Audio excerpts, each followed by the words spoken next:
This podcast contains frank descriptions of human remains and physical violence. Listener discretion is advised. In 1975, Priscilla Blevins was 27 years old. She was a trained linguist, but hadn't been able to find a job in her field yet and was working at Ivy's department store. She was living with her pharmacist boyfriend in Charlotte, North Carolina, when suddenly she disappeared. I was living in Arizona when I got a call from my mom that my sister was missing. Priscilla's little sister, Kathy Blevins. I didn't really know what to think.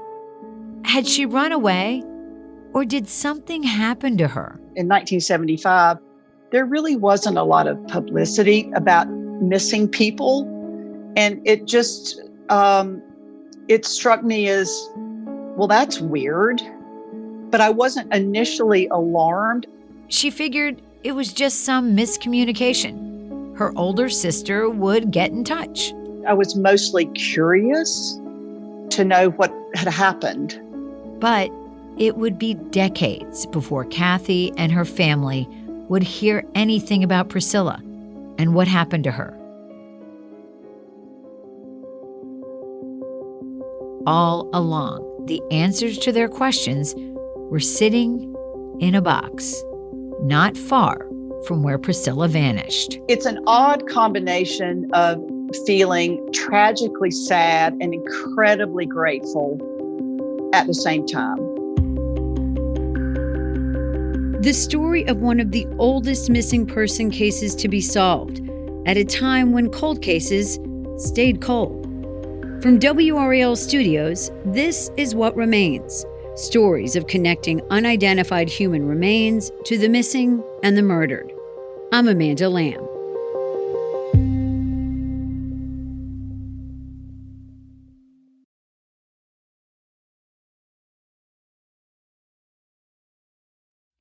When Priscilla disappeared in 1975, her mother immediately went to the Charlotte police and reported her missing. She begged them to investigate. But Kathy remembers that the police didn't seem very concerned at the time. They just pretty much patted Kathy's mother on the back and dismissed her, saying Priscilla had probably just run off. I had the impression that the police were kind of like, she'll turn up, or she's unhappy with her living situation. The police didn't express a great deal of interest, in my opinion. At that time, this attitude toward missing people wasn't all that unusual. It was the 1970s, a time of free love and hippies and whatnot. And I think there was a little bit of a stigma because in 1975, she was living with someone. Maybe she's just run off or being a hippie or something, which she was not. There aren't a lot of photos of Priscilla from that time. Photos were taken less frequently back then. But the one most widely circulated definitely does not make you think of Priscilla as a hippie. The photo has been retouched with paint. Priscilla is wearing a starched white button-down shirt with a pointed collar. It's buttoned all the way up to the neck. Her brunette hair is styled in what you might call a bouffant back in the day. It's thick, blown out, and curls upwards at her shoulders. She has a tentative smile, like the kind prompted by a photographer. Priscilla was a talented artist who also had a gift for languages. When she graduated from Wake Forest, she'd studied 3 or 4 languages. French, German, Greek, and Latin. And she was excited to add another one to her repertoire when she set off to Bogota, Colombia, where she taught English and perfected her Spanish. She was smart and artistic and knew where she was going, and I so admired her for that. But Priscilla's family believed she may have been a victim of abuse in her own home. They were suspicious of Priscilla's live-in boyfriend. He was a pharmacist she had met when she was at college, and Priscilla was the kind of person who had dreams. But here she was, living with a man and working at a department store instead of chasing those dreams. It was like her wings had been clipped. He was someone that I had only met a couple of times because we didn't live in the same environment.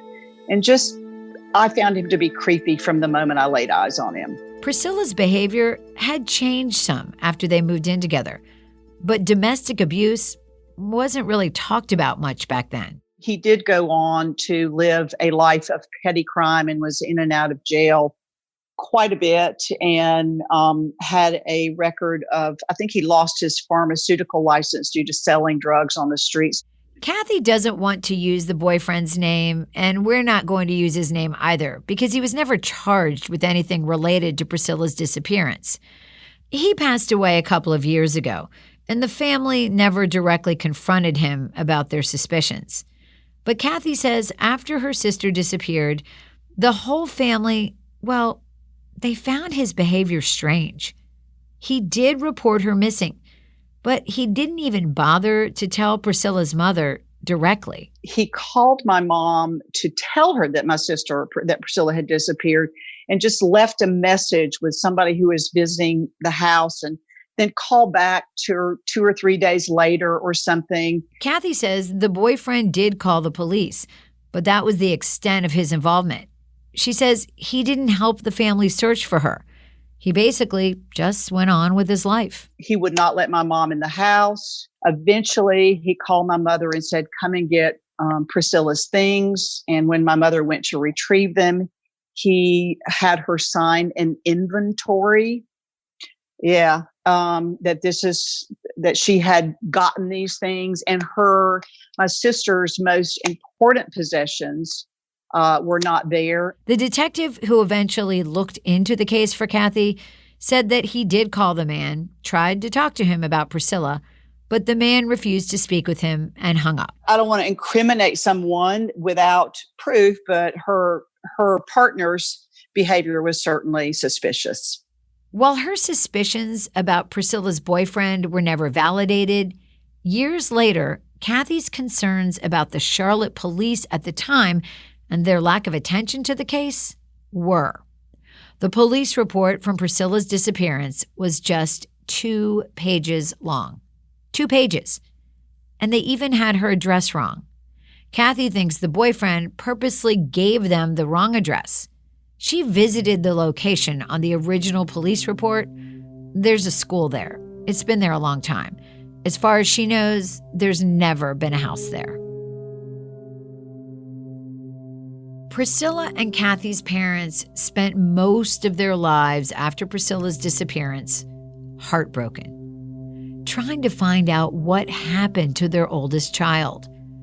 It wasn't until Kathy was in her late 40s, a mother herself, and her mother was suffering from Alzheimer's, that she decided to pick up the torch and run with it, to find out what happened to her sister. I had a daughter. As I was watching her grow to adulthood, it really struck home with me, like, what would you do if something happened to my daughter? How would I respond to that? In 2000, through a friend of a friend in law enforcement, Kathy connected with Detective Lee Tuttle with the now Charlotte-Mecklenburg Police Department. The city and county police had merged their agencies since Priscilla's disappearance. In June of 2000, we were in a team meeting, and my supervisor had a sticky note with a message from Kathy Howe, Priscilla's sister. He said, we've got an inquiry about an old missing person case that we can't find any kind of reference for. I need someone to follow up on it. Since 1996, Detective Tuttle has headed up the effort to locate missing people in the Charlotte area. He talked to me over Zoom from his cheerful kitchen with purple walls and a dangling starlight fixture. But unlike his whimsical surroundings, Tuttle is serious when he talks about trying to locate missing people. Tuttle wasn't at all deterred by the age of the case. He's investigated plenty of cold cases in his career. The history of it has just caught my attention. It was very interesting. And it's also the fact that, when the missing person unit was formed back in 1996, we also inherited a lot of open missing person cases that started in 75, 80s, and the 90s. But what he did find especially unusual about this case was the lack of documentation. Remember that 2-page police report? That kind of blew his mind. It was something that should have been followed up on more. There should have been stuff done on this one. We had a case very similar to this one that there was a ton of work done on it. When I contacted Detective Tuttle, he didn't hesitate, even though it had been, at that point in time, 25 years. He didn't hesitate. He was like, yeah, come on down and let's talk about this. So Tuttle got to work. His first order of business was to sit down and talk with Kathy about the case. With so little to go on, he wanted her to tell him anything and everything she could remember from 1975 that might be relevant to her sister's disappearance. My first conversations with Kathy, we got basic information, and so much had changed since 1975 with Charlotte. The house that Priscilla lived in was no longer there.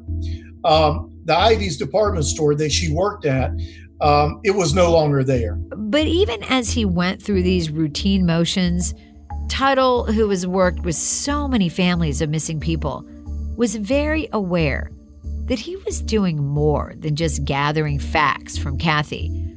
He was building a rapport. When you talk with the families and you realize the pain that they're going through, and also the frustration, anything that you can do to help out, and ease that. In any missing person case, Tuttle says you have to rule out things before you can rule things in. You just can't assume something bad has happened. He first needed to make sure Priscilla didn't just walk away from her life. So he had to check anything that might show she is still alive. Today, that would involve phone records, debit or credit card transactions, social media. But back in 1975, people didn't leave much of a trail. Priscilla was fluent in Spanish and she had traveled extensively. So one of the things that I did locate was the fact that her passport hadn't been used. And actually the number had been reissued. Also, was able to learn that her Social Security number, there had been no activity on it since 1975. So coupled with those, bits of information, we realized, that, Priscilla was still missing. She was unaccounted for.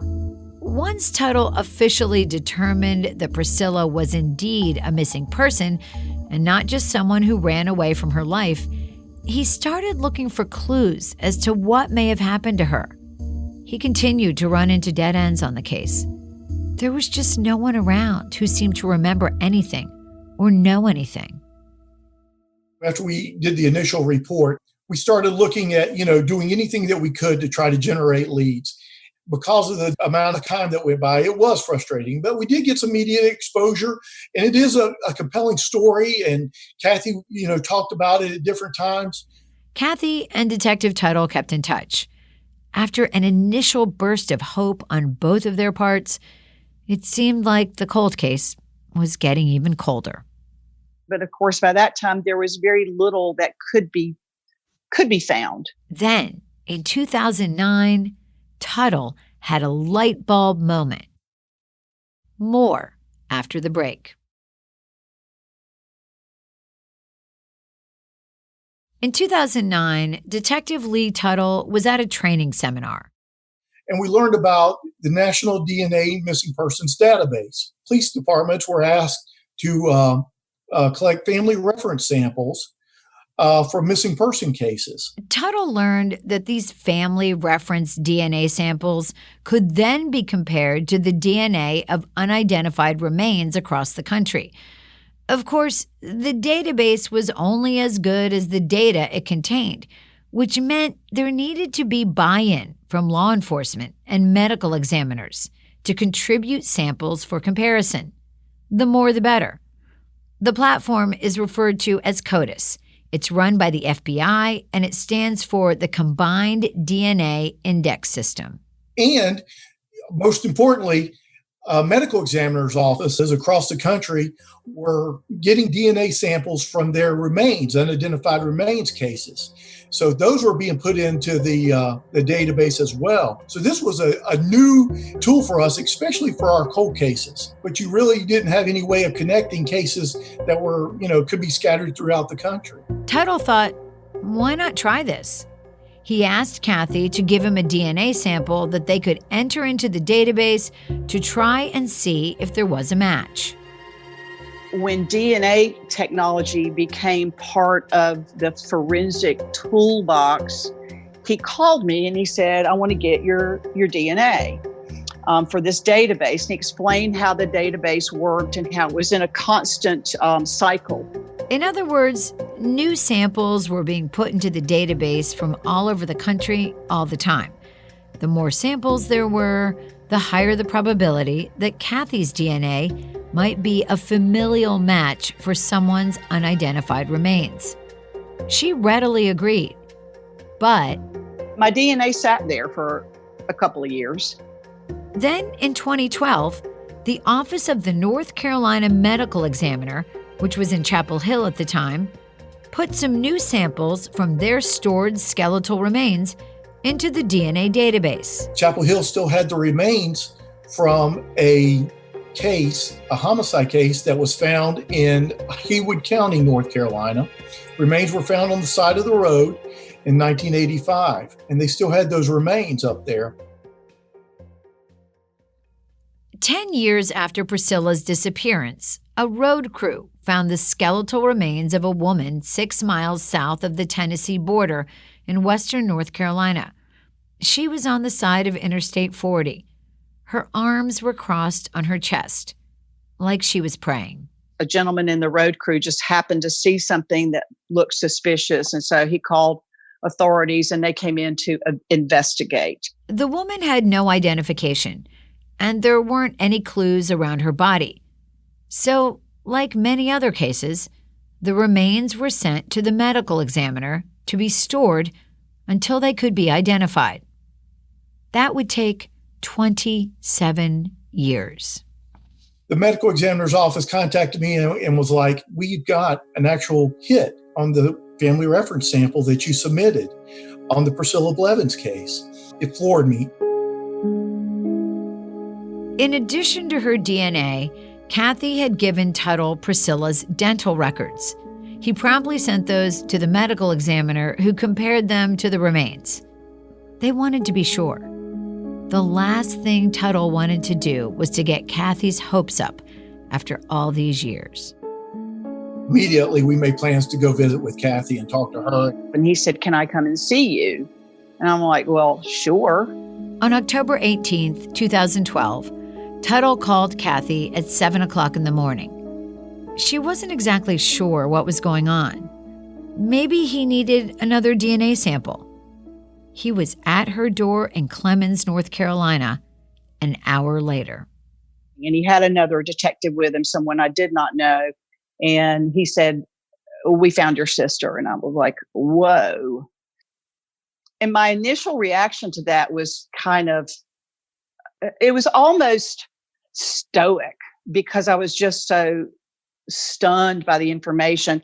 It took her breath away. It was something that, it's been so long. I'm not sure. I was cautiously optimistic about the whole program. I wanted those connections to be made. For a decade, Priscilla's remains had lain beside a highway. And then for 27 years after that, they were stored at the office of the North Carolina Medical Examiner. They had never been able to determine who she was or how she died. And because the Charlotte police had not disseminated this information about her disappearance, there was no way to connect the dots back to my family. That was then. Now, 37 years after her sister's disappearance, Kathy finally had an answer. A few weeks later, she organized a service at Waite Chapel on the campus of Wake Forest University, the place that had nurtured Priscilla's love for languages. I decided I wanted to have a memorial homecoming service for her. And so I made those plans. And so I got to do that. And a lot of folks don't. They go the rest of their lives without the benefit of having that closure. Kathy was able to bury her sister between her mother and her father. She hates that they weren't able to get some kind of resolution before they died. but she's glad she decided to pick up the torch they had lit and run with it. In her sister's obituary, Kathy asked that people who knew Priscilla and their family to practice random acts of kindness to honor her memory. Kathy credits Detective Tuttle's kindness and perseverance in making the identification possible, along with the science that confirmed it. It's priceless. It's really priceless to have a tool that you can use to connect the dots, particularly after so many years have passed. At the time, Priscilla's remains were some of the oldest to be identified using DNA. In the back of her mind, and I know it was something that she had hoped for, but I'm not sure, how realistic she was expecting something to happen. So it was good to be able to pass that on. For Kathy, she got what she needed from this long, arduous, and sometimes frustrating journey. In the end, she simply needed to know where her sister was and to be able to bring her home. She realizes her family will most likely never have the answers as to what happened to Priscilla and who may have caused her death. But she's at peace with this resolution, a resolution she hopes other families will get to experience as DNA technology only continues to get better and more accessible. Kathy has had opportunities to travel all over the world, and this makes her think about Priscilla. How much she would have enjoyed these trips, how much they would have enjoyed them together. It's bittersweet when she's in these moments. I went hiking in Spain last fall, and how much she would have enjoyed that. And, my world travels and the things that I have done. Yeah, I do think about the fact that she got robbed out of all of that. And my parents got robbed out of that resolution. But Kathy says she's also had a lot of time to think during her travels about her sister's case, what to make of it all. She believes it's proof that others can find resolution with the help of science and dedicated investigators. I would say don't lose hope. I would say certainly keep the wheels turning, because if it could happen for me after 37 years, it could happen for a lot of folks. Follow the DNA trail and be persistent with law enforcement. And this is what it takes, Tuttle says. This perfect storm of a family member who still cares, an investigator willing to pursue a cold case, and the magic and mystery of science. It's the most important thing that we do is making sure that every tool that we have available to us, as technology becomes available, different technology, we utilize that, and we make sure that we put in place everything that we possibly can to put in the best chance to connect these unidentified remains with missing persons. And for the family, it's everything. To get them to some point of closure, that's the goal.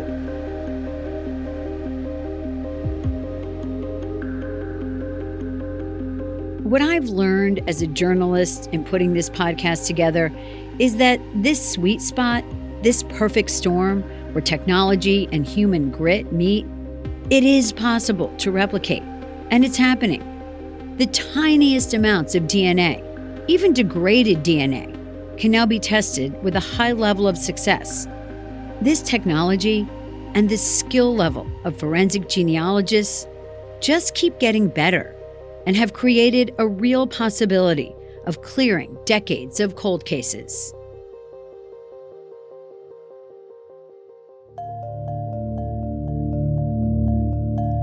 We originally planned for this to be a limited series, but the listener response to these episodes has been amazing. And there are so many more stories to tell about the work that dedicated individuals do on a daily basis, and about the families seeking justice, or at least some measure of peace. So we're going to keep bringing you these stories every other week. We're so excited to keep What Remains going and for you to continue the journey with us. The best way you can support us is by listening and sharing What Remains with your friends.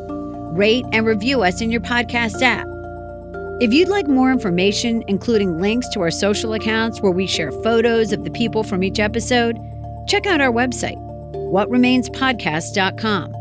If you have a story idea for a future episode, we would love to hear it. Again, go to whatremainspodcast.com, click Contact at the top, and you'll be able to send us your ideas. Thanks for listening. We'll be back in 2 weeks. This episode of What Remains was written by me, Amanda Lamb, and produced by Anita Normanley. Our executive producer was Wilson Sayre, who also edited the episode with mixing from Mark Maximov. What Remains was directed by Shelley Leslie.